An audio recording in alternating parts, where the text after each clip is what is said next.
Olá, amigos do YouTube. Sejam bem-vindos ao canal Aviação Militar, um canal voltado para os interessados em assuntos relativos ao poder aeroespacial. Aqui produziremos vários conteúdos relevantes sobre o tema. Hoje abordaremos sobre armamentos ar-solo, em especial os empregados na Força Aérea Brasileira.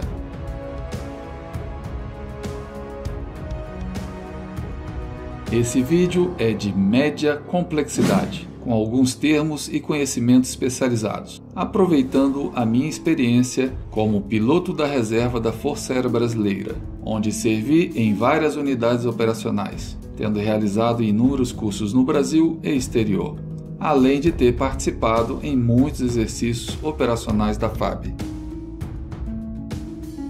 Antes de começarmos a falar sobre armamentos ar-solo, vamos tentar entender por que empregamos bombas e demais armamentos. Existe toda uma sistemática para a seleção dos alvos e o emprego do armamento. Vamos mostrar como se chega a um processo de seleção de alvos. Quando existe uma crise entre duas nações e ela chega a um conflito bélico, o nível político determina qual é o estado final desejado após o término do conflito, o que se busca com aquele conflito bélico. Os níveis estratégicos e operacionais de uma nação fazem todo um planejamento de como atingir aquele objetivo político por meio do seu poder militar. Entre várias coisas que são analisadas, os centros de gravidade possuem vital importância. Em função disso, uma campanha militar conjunta é organizada e executada. Nesse planejamento militar, as listas de alvos são produzidas, visando o atingimento do centro de gravidade e atender aos objetivos estratégicos e operacionais levantados, sempre buscando os efeitos em cima dos alvos que serão atacados. O intuito maior de atingir o estado final desejado, levantado pelo poder político. Vamos começar a falar sobre os armamentos ar-solo mais comuns, as bombas de fins gerais, as famosas bombas burras. Por quê? Elas são as mais utilizadas em conflito, devido ao baixo custo. O erro circular provável representa a posição média de todos os lançamentos efetuados com essas bombas. Isso influencia como empregar determinado esquadrão para determinado alvo. Se eu tenho um esquadrão que o SCP é de 50 metros, por exemplo, não posso utilizar esse esquadrão para destruir um alvo de reduzidas dimensões e com um dano colateral muito elevado. Outro fator que influencia bastante o emprego de uma bomba de fins gerais é a espoletagem. A espoletagem ela necessita de um tempo para a armação do trem explosivo e, se por acaso não for planejado adequadamente, a bomba pode não explodir e o alvo não sofrerá aquele efeito que fora planejado. O interessante é que dentro dessa espoleta de ogiva ou de cauda existe um pequeno elemento de retardo, ao custo às vezes de $1, $2.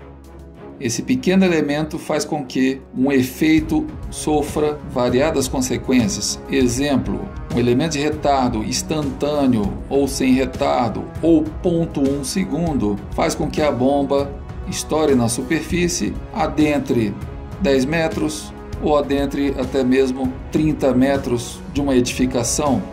E os senhores podem imaginar que esse planejamento deve ser minuciosamente observado para atingir aquele efeito desejado naquele alvo. Um dos exemplos em que não houve um planejamento acertado na espoletagem das bombas foi durante a Guerra das Malvinas, quando várias bombas da Força Aérea Argentina e da Marinha Argentina atingiram navios da esquadra inglesa e não explodiram. Qual teria sido o resultado daquele conflito caso essas bombas tivessem explodido? Foram vários navios de guerra que receberam impacto direto das bombas. Entretanto, como a espoletagem não estava bem acertada e os pilotos voavam a baixa altura, não houve tempo necessário para a armação dessa espoleta. A FAB opera também bombas guiadas a laser por meio do seu kit Lizard, de fabricação israelense.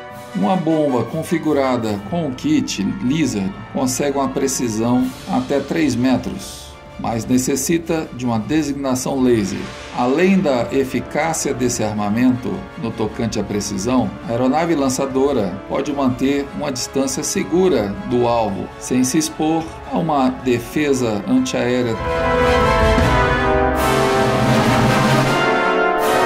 Juntamente com o pacote do Gripen, a FAB contratou um pacote de armamentos no valor de 245 milhões de dólares, que inclui bombas Spice 250 e Spice 1000, a fim de equipar as novas aeronaves Gripen ou F-39, que serão suas designações na própria Força Aérea.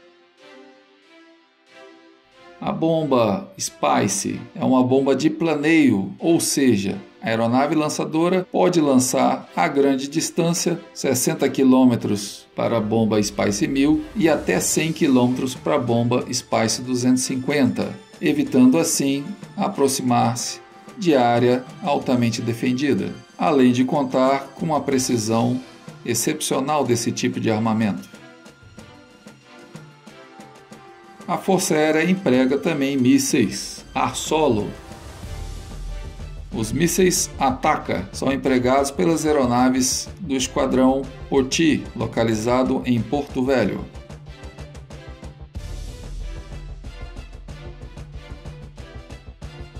Além desses armamentos, que são os mais utilizados na Força Aérea Brasileira e que podem alcançar os melhores efeitos numa campanha aérea, a Força Aérea dispõe de bombas lança-granadas, bombas incendiárias, foguetes, canhões e metralhadoras. De nada adianta um ataque ser realizado sem que os planejadores daquela campanha aérea tenham acesso ao resultado da missão, a um relatório de danos levantado pelos esquadrões de reconhecimento. O termo BDA, Battle Damage Assessment, se refere exatamente a esse relatório de danos e serve para alimentar os planejadores da campanha aérea do andamento e dos efeitos que foram produzidos com as missões realizadas. Mas esse assunto não será aprofundado nesse vídeo e poderá ser abordado em futuros vídeos, caso seja interesse dos nossos amigos do YouTube.